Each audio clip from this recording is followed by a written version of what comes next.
Ibu Sinta, cepat datang ke sekolah dan bawa anakmu sekarang juga ke rumah sakit, atau anakmu bisa mati. Suara panik itu datang dari guru sekolah anakku. Nada bicaranya gemetar, seperti menahan ketakutan yang luar biasa. Aku tidak pernah menyangka semua ini akan terjadi. Sebelum ceritanya dimulai, tulis di kolom komentar kalian nonton dari mana ya. Dan jangan lupa like serta subscribe supaya channel Tante Sasha bisa terus menghadirkan cerita-cerita menegangkan seperti ini. Layar laptop di depanku bersinar tajam. 3 email dari atasan menunggu balasan. Sebuah laporan analisis data yang tebal harus selesai sebelum jam makan siang. Aku, Sinta, menarik napas panjang. Lalu menghembuskannya perlahan, mencoba menenangkan rasa sesak di dada. Jari-jariku kembali mengetik cepat di atas keyboard. Suaranya beradu dengan detak jam dinding di ruang tengah. Bekerja dari rumah katanya lebih santai. Tapi kenyataannya, batas antara pekerjaan dan kehidupan pribadi sudah lama hilang. Ibu, lihat. Suara kecil memecah konsentrasiku. Aku menoleh. Itu Arga, anakku yang baru berusia 5 tahun. Dia berdiri dengan seragam TK biru kuningnya, sambil memegang gambar robot. Aku tersenyum, tapi terasa dipaksakan. Wah, bagus sekali, sayang. Robotnya besar ya.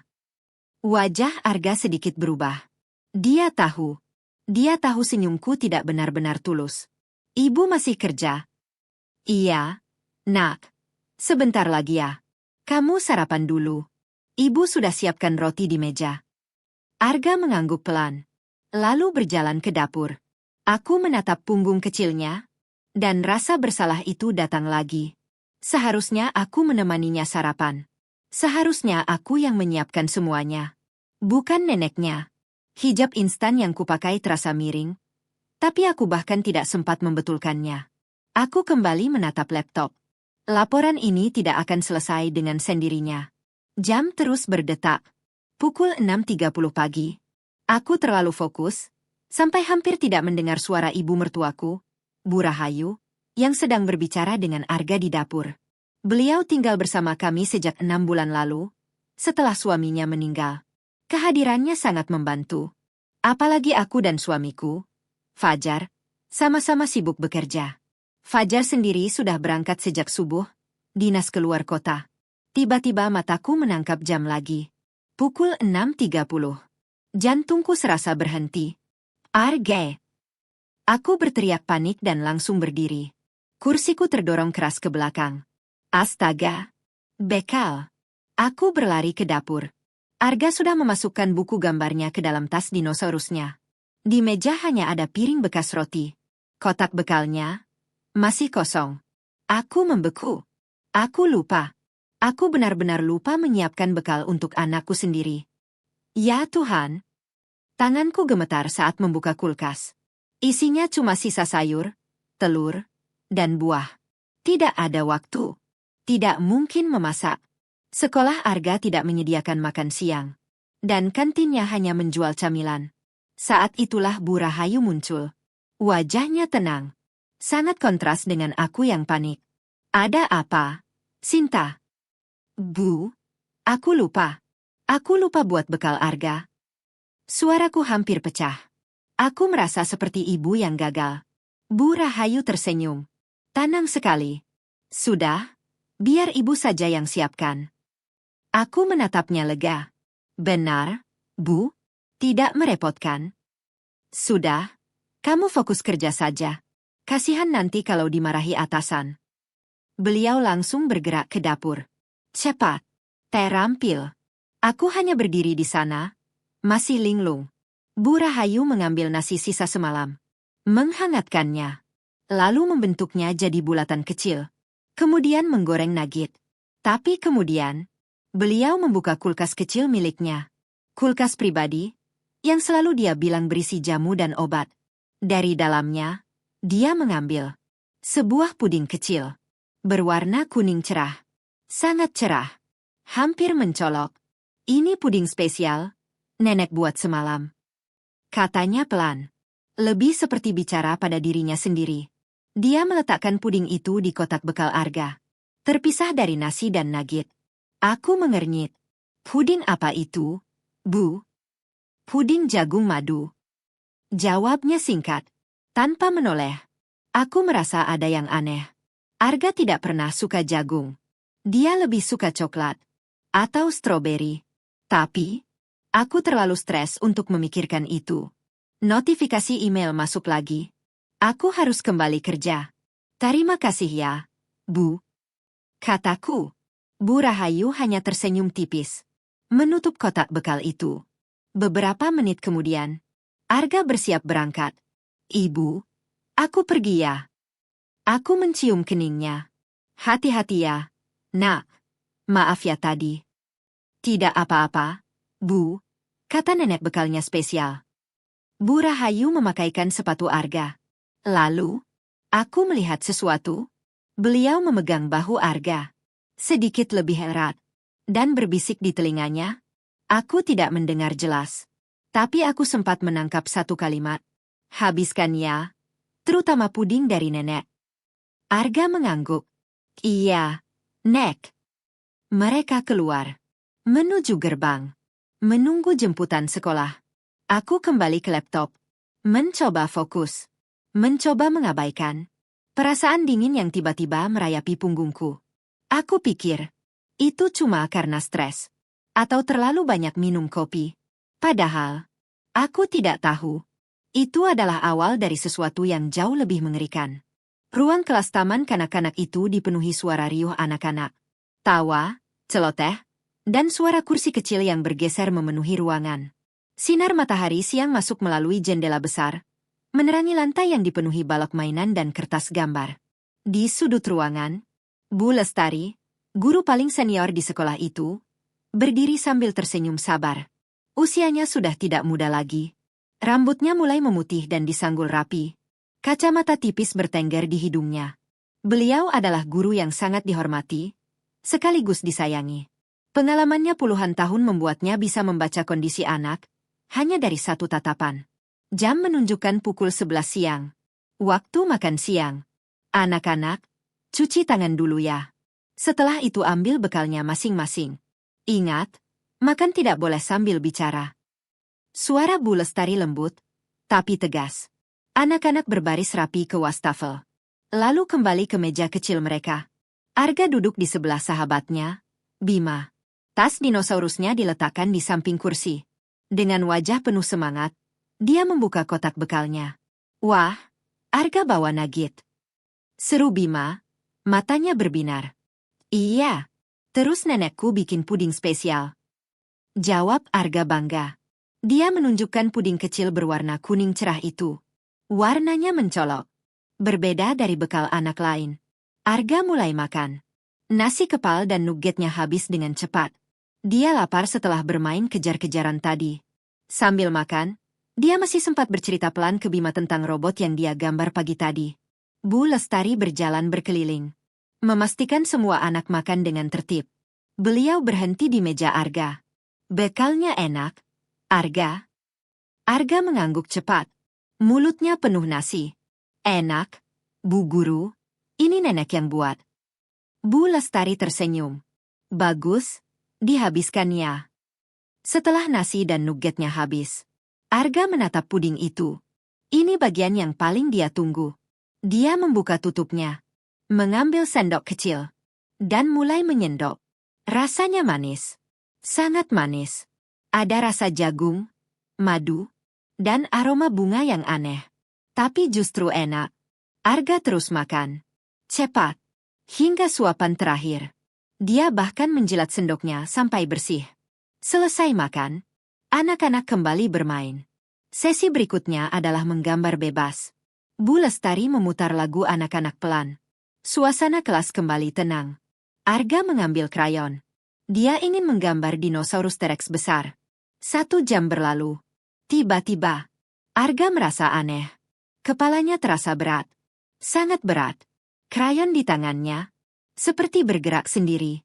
Saat dia melihat kertas gambarnya, warna hijau yang dia pegang terlihat berbayang. Keua.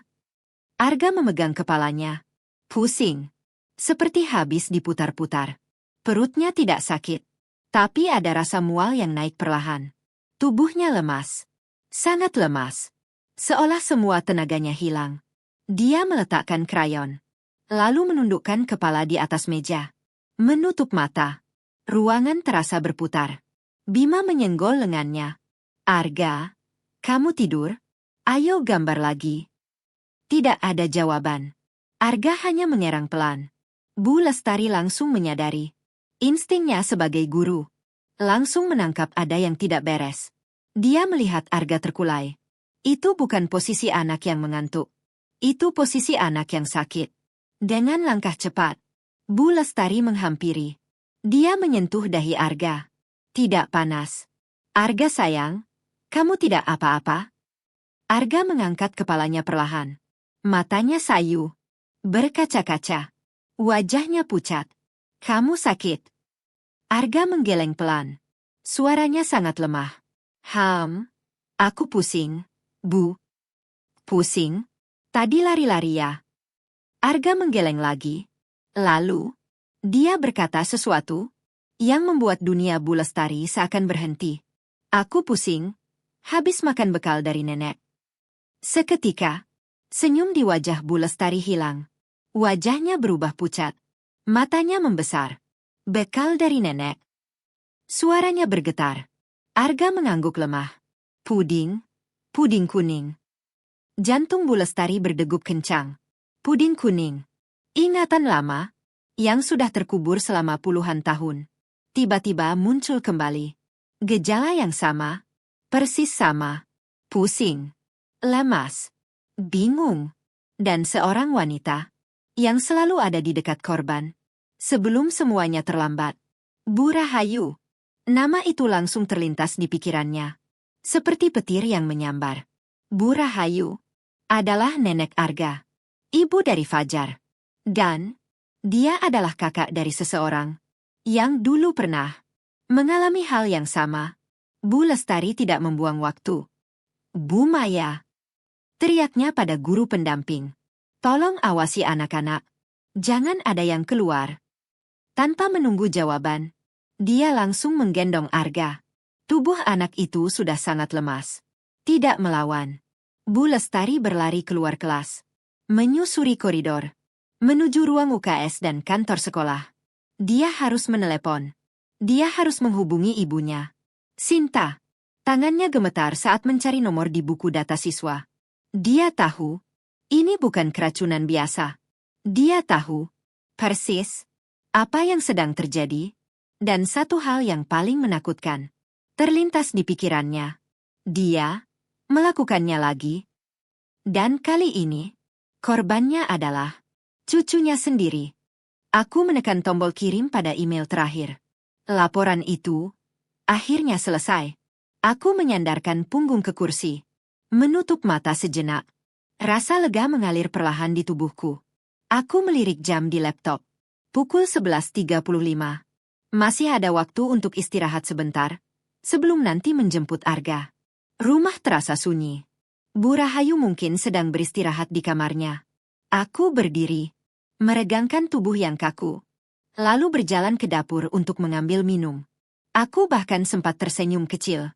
Berpikir, nanti sepulang sekolah, aku akan membuat camilan spesial untuk Arga. Sebagai permintaan maaf, karena aku lupa bekalnya pagi tadi. Tapi, tiba-tiba, ponselku berdering. Nada dering ceria itu terdengar aneh. Di tengah suasana yang hening, aku mengambilnya. Melihat layar. Bu Lestari, guru Arga. Jantungku berdegup. Perasaan seorang ibu tidak pernah benar-benar tenang jika berhubungan dengan sekolah. Mungkin Arga jatuh atau bertengkar dengan temannya. Aku mencoba terdengar santai. Assalamualaikum, Bu Lestari. Ada apa ya? Tidak ada jawaban ramah seperti biasa. Yang terdengar hanya napas terengah. Cepat. Panik. Bu Sinta. Suaranya melengking. Nyaris histeris. Cepat datang ke sekolah. Cepat. Dunia seakan berhenti. Seluruh rasa lelahku hilang. Digantikan oleh rasa dingin yang menjalar dari dada ke seluruh tubuh. Kenapa? Bu? Ada apa? Arga kenapa? Cepat ke sini. Kita harus bawa Arga ke rumah sakit sekarang juga. Rumah sakit. Kata itu menghantamku. Rumah sakit? Bu, ada apa dengan Arga? Hening sejenak di ujung telepon. Lalu, suara Bu Lestari terdengar pecah. Seperti menahan tangis. Aku tidak bisa jelaskan, tapi cepat datang. Dan kalimat berikutnya menghancurkan duniaku. Kalau kamu terlambat, anakmu bisa mati. Oh, mati. Telepon terputus. Bunyi klik di ujung panggilan. Terasa seperti ledakan di telingaku. Aku berdiri terpaku di dapur. Kata itu terus berputar di kepalaku. Mati. Tidak masuk akal. Tidak mungkin. Arga, anakku. Aku bahkan tidak ingat bagaimana aku mengambil kunci mobil. Tidak ingat apakah aku mengunci pintu rumah. Aku hanya berlari. Membuka pintu mobil dengan tangan gemetar. Kuncinya sempat jatuh. Aku memungutnya dengan panik. Masuk. Menyalakan mesin. Dan melaju. Perjalanan 10 menit itu terasa seperti 10 jam. Pikiranku kosong. Tapi juga penuh. Mati. Mati. Mati. Aku memukul setir. Apa yang terjadi? Lalu, sebuah bayangan muncul di pikiranku. Pagi tadi, kepanikanku karena lupa bekal. Wajah tenang Bu Rahayu. Puding kuning cerah itu. Dan bisikannya, habiskan puding spesial dari nenek. Oh, tidak. Tidak mungkin. Aku menggeleng keras. Itu Bu Rahayu. Nenek Arga. Dia sayang Arga. Tidak mungkin. Pasti ini hanya alergi. Atau sesuatu yang tidak sengaja. Aku menginjak gas lebih dalam. Lampu merah di depan. Aku tidak berhenti. Klakson bersahutan. Aku tidak peduli. Yang aku dengar hanya detak jantungku sendiri. Aku mencoba menelepon Fajar. Tidak aktif. Tentu saja. Dia sedang rapat di luar kota. Aku sendirian. Ya Allah, selamatkan anakku. Air mataku mulai jatuh. Akhirnya, aku sampai di sekolah. Halaman sudah sepi. Jam bermain sudah selesai. Aku parkir sembarangan. Bahkan tidak mematikan mesin. Aku berlari masuk. Arga di mana? Resepsionis terkejut. Di ruang kantor. Bu. Sama Bu Lestari. Aku berlari. Menyusuri koridor.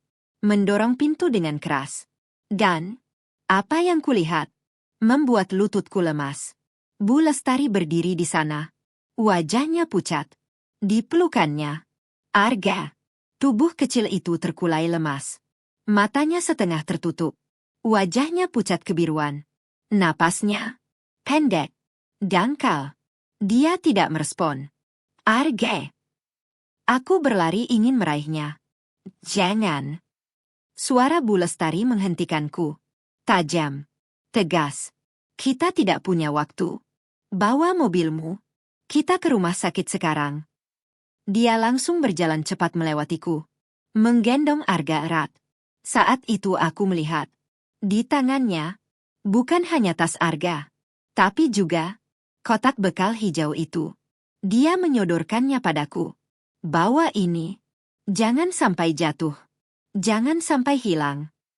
Aku menerimanya dengan tangan gemetar. Aku tidak mengerti. Tapi aku mengangguk.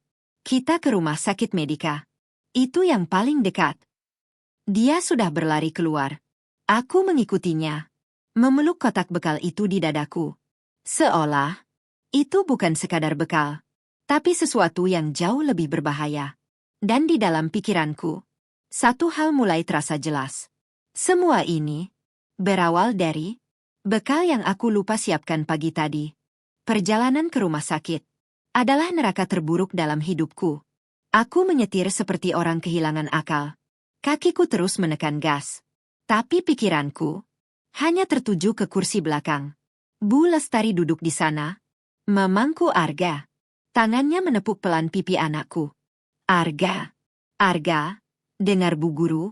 Bertahan ya, nak. Ibumu di sini. Suaranya bergetar. Bu, sebenarnya apa yang terjadi? Suaraku parau. Tolong bilang ke saya, dia makan apa? Dia alergi sesuatu? Bu Lestari diam. Aku melihatnya dari kaca spion. Wajahnya kaku. Matanya kosong. Dia makan bekalnya, terutama puding kuning dari neneknya. Jantungku seperti jatuh. Puding jagung. Bu Rahayu bilang itu puding jagung. Aku mencoba mencari penjelasan. Mungkin jagungnya basi? Atau... Tolong fokus menyetir, Bu Sinta. Potong Bu Lestari. Suaranya dingin. Aku terdiam.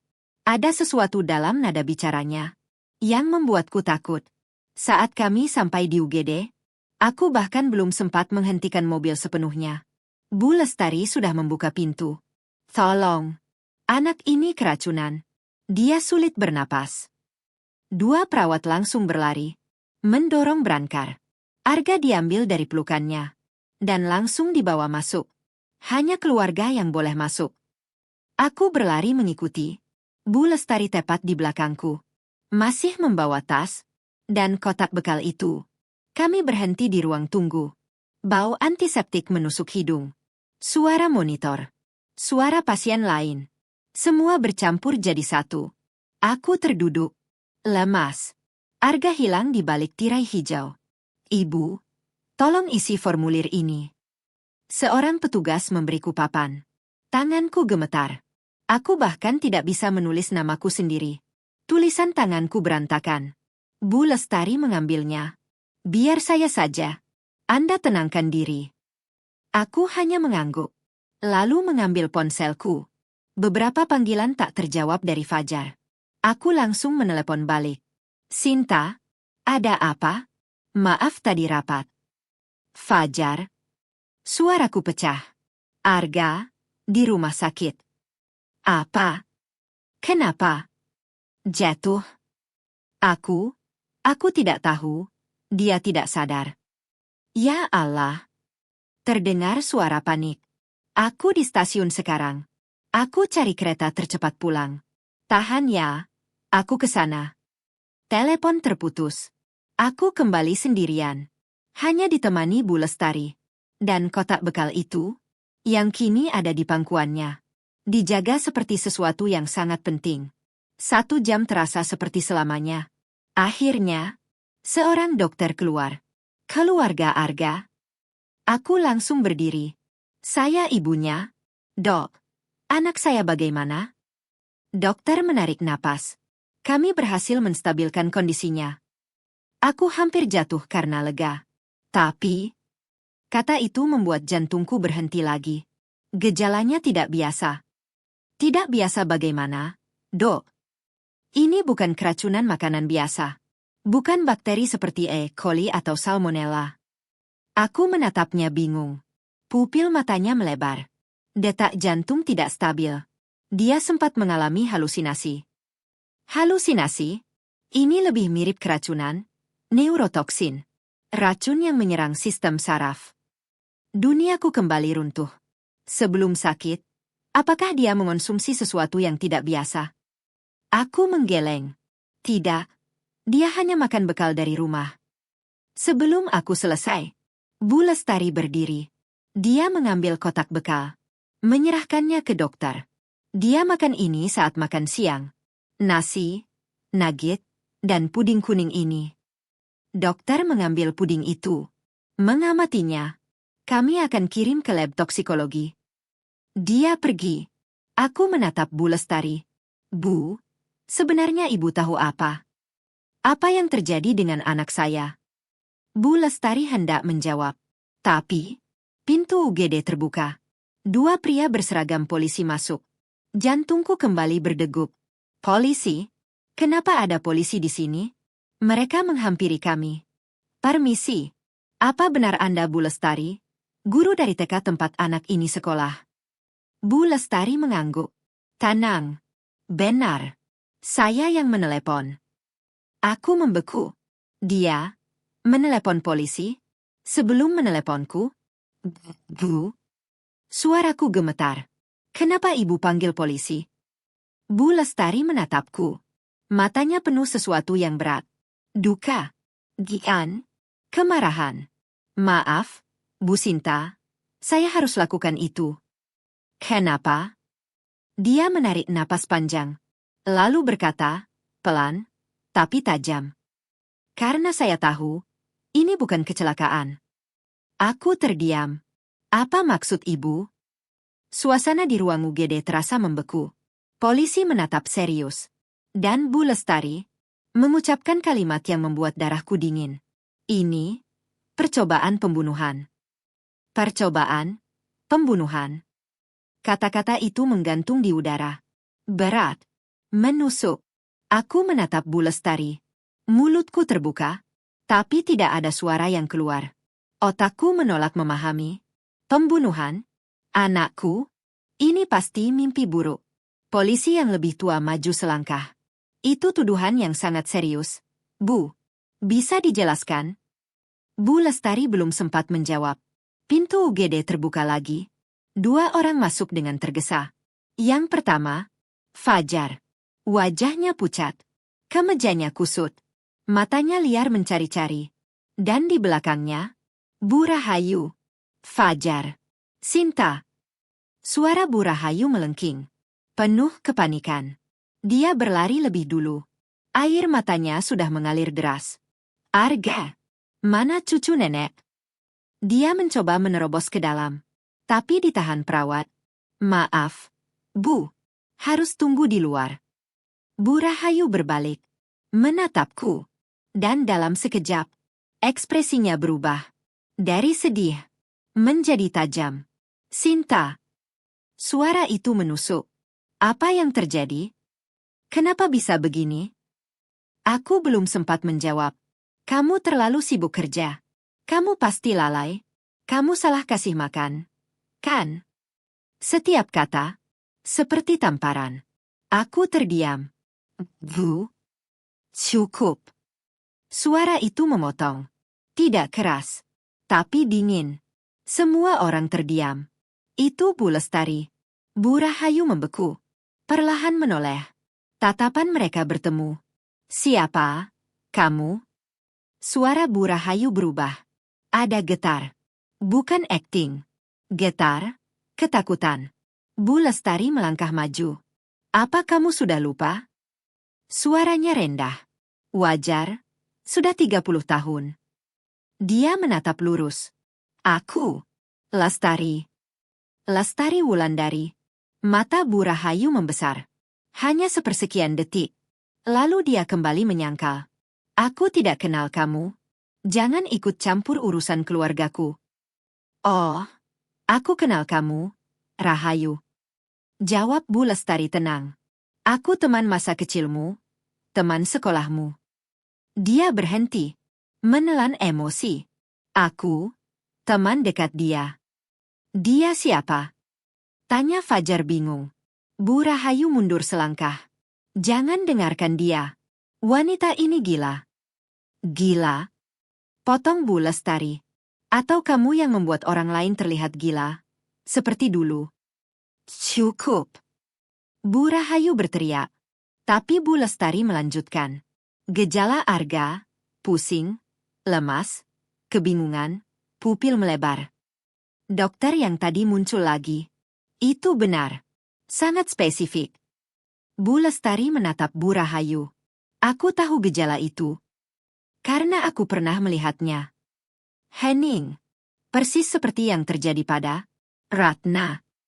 Nama itu membuat Fajar kaku. Ratna. Tante Ratna. Bu Rahayu gemetar. Ayo kita pulang. Fajar. Rumah sakit ini tidak benar. Siapa Ratna? Aku akhirnya bertanya. Bu Lestari menatapku. Ratna adalah adik kandung Bu Rahayu. Jantungku berdegup kencang. Yang meninggal 30 tahun lalu. Dia menatap Bu Rahayu tajam. Yang kamu bilang sakit aneh, lalu gila, sebelum meninggal. Polisi maju. Bu Rahayu, Anda harus ikut kami untuk dimintai keterangan. Lepaskan aku. Bu Rahayu meronta. Aktingnya hilang. Sekarang, yang terlihat adalah kemarahan. Aku neneknya. Mana mungkin aku mencelakai cucuku sendiri? Dia memegang lengan Fajar. Fajar, kamu percaya ibu, kan? Fajar diam. Wajahnya hancur. Bu Lestari, ini tuduhan berat. Apa buktinya? Bu Lestari tersenyum pahit. Buktinya ada di laboratorium. Dia menunjuk kotak bekal. Puding itu. Dia menatap Bu Rahayu. Aku bahkan tidak perlu menunggu hasilnya.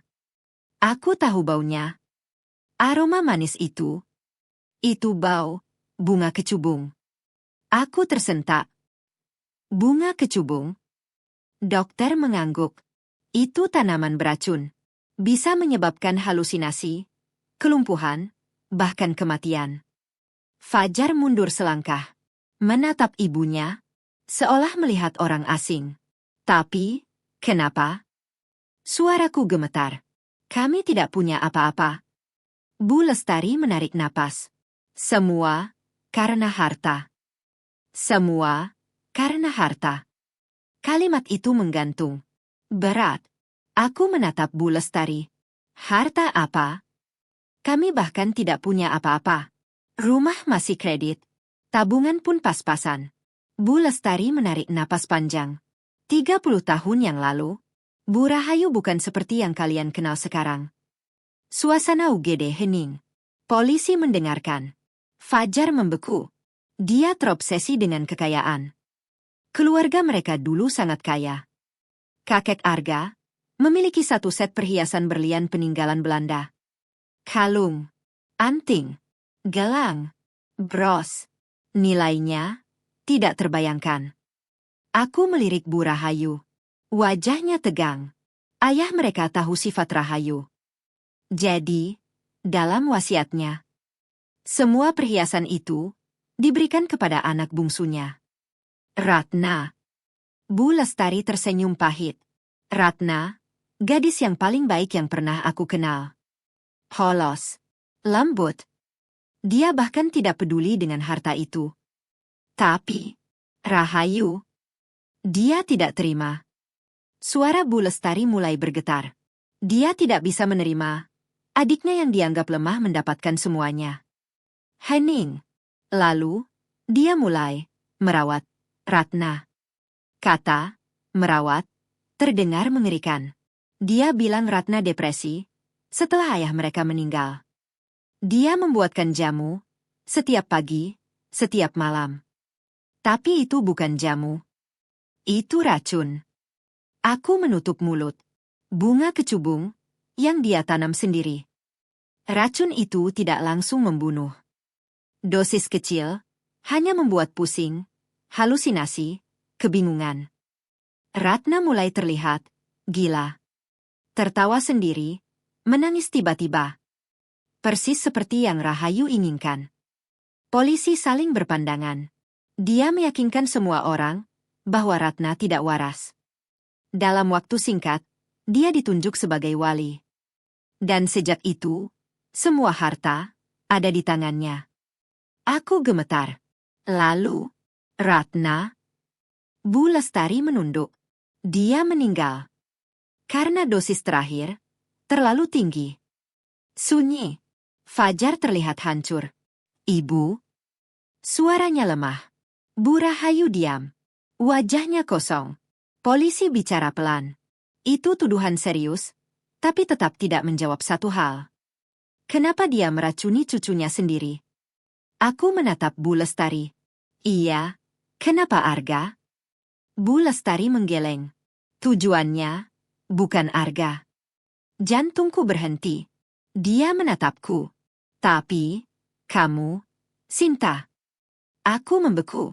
Aku? Kenapa aku? Sinta, kamu dan Arga adalah penghalang terakhir. Penghalang antara Rahayu dan apa yang dia inginkan. Aku tidak mengerti. Apa maksudnya? Bu Lestari mulai berjalan pelan. Dia sudah tinggal di rumahmu 6 bulan. Dia mengamatimu. Setiap hari. Aku merinding. Mengamati apa? Kelemahanmu. Jawabnya tegas. Dan kelemahan terbesarmu adalah pekerjaanmu. Aku terdiam. Kamu stres. Lelah. Sering merasa bersalah. Pagi ini, kamu lupa bekal anakmu. Aku menunduk. Itu manusiawi. Tapi bagi dia, itu kesempatan. Aku mulai mengerti, perlahan, dan terasa mengerikan. Dia menunggu momen itu. Saat kamu panik, dia muncul sebagai pahlawan. Tenang saja, nak. Biar ibu yang siapkan. Aku teringat jelas. Nada lembut itu. Senyumnya. Dia mengontrol isi bekal. Dia memasukkan racun itu. Tapi dosisnya. Bu Lestari menatap polisi. Dihitung dengan sangat tepat. Cukup untuk membuat Arga sakit parah. Tapi tidak langsung membunuh. Aku menggigil. Tapi, kenapa? Kalau Arga sakit, aku pasti bawa ke rumah sakit. Bagaimana itu menyalahkanku? Bu Lestari tersenyum pahit. Karena kita ada di sini, Sinta. Karena aku kebetulan gurunya, dan aku mengenali gejalanya. Dia menatapku dalam. Kalau bukan aku, Arga mungkin hanya didiagnosis sakit biasa. Puding itu tidak akan diperiksa. Dan rencana sebenarnya baru dimulai. Aku menahan napas. Rencana apa? Di rumah. Suara Bu Lestari berubah. Lebih dingin. Dia akan mulai meracuni pikiran Fajar. Dia menirukan suara lembut, yang kini terasa mengerikan. Fajar, lihat istrimu. Dia terlalu sibuk kerja. Dia lupa bekal anaknya. Mungkin dia salah kasih obat. Dia stres, mungkin tidak stabil. Aku membeku. Kalimat itu pernah aku dengar. Persis. Dulu aku menganggapnya bercanda. Sekarang, itu terdengar seperti ancaman. Itu baru awal. Dia akan membuatmu terlihat sebagai ibu yang tidak kompeten. Ibu yang lalai. Ibu yang bermasalah. Fajar menatapku. Wajahnya pucat. Aku. Dia tidak bisa bicara. Dan jika itu belum cukup, kata Bu Lestari pelan, dia akan menanam bukti. Aku terkejut. Bukti? Mungkin bunga kecubung kering di kamarmu. Mungkin dia bilang kamu minum itu sebagai obat stres. Dia akan membuat skenario. Seolah kamu yang meracuni anakmu sendiri. Duniaku runtuh. Tujuannya? Bu Lestari menatapku. Menghancurkanmu. Agar suamimu menceraikanmu. Fajar gemetar. Ibu, kamu ingin aku menceraikan Sinta? Bu Rahayu diam. Tidak menyangkal. Tapi itu belum selesai. Kata Bu Lestari. Itu baru langkah pertama. Dia mendekat. Menatapku dalam-dalam. Langkah kedua adalah tujuan sebenarnya. Apa? Suaraku nyaris tidak terdengar. Dia ingin sesuatu yang kamu miliki. Aku menggeleng. Aku tidak punya apa-apa. Bu Lestari menatapku tajam. Yakin? Sesuatu dari masa lalu. Sesuatu yang dititipkan padamu. Seketika, sebuah ingatan muncul. Ayahku. Ya Tuhan. Semua mata tertuju padaku. Ayahku pernah memberiku sebuah kotak. Ayahku pernah memberiku sebuah kotak. Semua orang terdiam. Seperti apa kotaknya? Tanya polisi. Sebuah kotak kayu jati, kecil, tapi berat. Terkunci. Kuncinya ada. Tanganku refleks menyentuh leher. Di balik hijabku, sebuah kunci kecil dari kuningan, selalu kupakai. Aku menelannya pelan. Aku tidak pernah membukanya. Kenapa? Ayahku bilang. Suaraku bergetar. Nyawa seseorang bergantung pada kotak itu. Semua merinding. Dia bilang, jangan pernah dibuka. Jangan beritahu siapapun.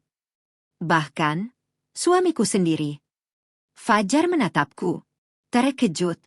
Aku menyimpannya di lemari, di bawah tumpukan kain lama. Bu Lestari tiba-tiba pucat. Nama ayahmu siapa? Haris. Haris Pranoto. Seperti disambar petir. Bu Lestari terhuyung. Haris? Matanya berkaca-kaca. Dia, tunanganku dulu. Aku membeku. Dulu? Dia pengacara yang mengurus warisan keluarga Ratna. Duniaku terasa berputar. Dia mencintai Ratna. Dan dia tahu, Rahayu meracuninya. Semua mulai tersambung. Sebelum Ratna meninggal, mereka membuat rencana. Perhiasan asli ditukar dengan yang palsu. Aku menahan napas. Rahayu, selama 30 tahun, menyimpan perhiasan palsu. Bu Rahayu gemetar. Wajahnya berubah. Dan itu adalah pengakuan, tanpa kata. Perhiasan asli, disimpan oleh ayahmu. Dan diwariskan, padamu. Aku hampir tidak bisa berdiri. Jadi, dia ingin kotak itu. Iya. Dia ingin menyingkirkanmu, agar bisa mencarinya. Semuanya jelas sekarang. Dia ingin aku terlihat gila. Lalai. Agar diusir. Diceraikan. Lalu dia bisa masuk ke kamarku. Dan mengambil kotak itu. Hanya demi harta. Dia bahkan meracuni cucunya sendiri. Fajar menatap ibunya. Wajahnya penuh luka. Ibu? Tidak ada jawaban. Hanya diam. Polisi akhirnya berkata tegas. Kami akan mengawal Anda pulang. Kotak itu harus diamankan. Bangunan rumah di rumah. Rumahku terasa asing. Aku masuk ke kamar. Membuka lemari. Di sana, kotak itu masih ada. Aku mengambilnya. Berat. Kami semua berkumpul di ruang tamu. Tanganku gemetar saat memasukkan kunci. Klik. Kotak itu terbuka. Dan kilauan itu langsung memenuhi ruangan. Berlian. Safir. Perhiasan mewah. Semua terdiam. Di atasnya ada 2 surat. Aku membuka yang pertama. Tulisan tangan ayahku. Jika kamu membaca ini, berarti aku sudah tiada, dan wanita itu telah menemukanmu. Air mataku jatuh. Semua dijelaskan. Ratna. Pengkhianatan. Pertukaran perhiasan. Dan satu pesan terakhir. Gunakan ini untuk menegakkan keadilan. Mobil polisi melaju di kantor polisi. Kotak itu diletakkan di meja. Saat dibuka, wajah Bu Rahayu hancur. Dia mengenali perhiasan itu. Itu milikku. Yang di rumah Anda, palsu. Jawab polisi dingin. Anda membunuh adik Anda untuk barang palsu. Sunyi. Lalu, amarah meledak. Tidak. Dia berteriak. Bukan karena menyesal. Tapi karena dia gagal. Saat digiring keluar, dia menatapku. Seharusnya kamu tidak pernah masuk keluarga ini. Seharusnya kamu dan anakmu mati. Suara itu menggema. Tapi kali ini, aku tidak takut. Matahari terbit 1 bulan kemudian. Pagi terasa berbeda. Lebih hangat. Aku tidak lagi di depan laptop. Aku di dapur. Memasak. Arga tertawa di meja makan. Sudah pulih sepenuhnya. Fajar di sampingnya. Dia mengambil cuti panjang. Kami memperbaiki semuanya. Tidak ada lagi rahasia. Tidak ada lagi yang disembunyikan. Dia memelukku dari belakang. Maaf. Aku tersenyum. Kita lewati bersama. Aku menutup kotak bekal Arga. Isinya sederhana. Nasi goreng. Sosis. Buah. Tidak ada puding. Mungkin tidak akan pernah lagi. Arga berlari. Siap, Bu. Kami tertawa. Dan untuk pertama kalinya, aku merasa benar-benar tenang. Karena sekarang aku tahu. Kadang, bahaya terbesar bukan datang dari orang asing. Tapi, dari orang yang kita percayai di dalam rumah sendiri.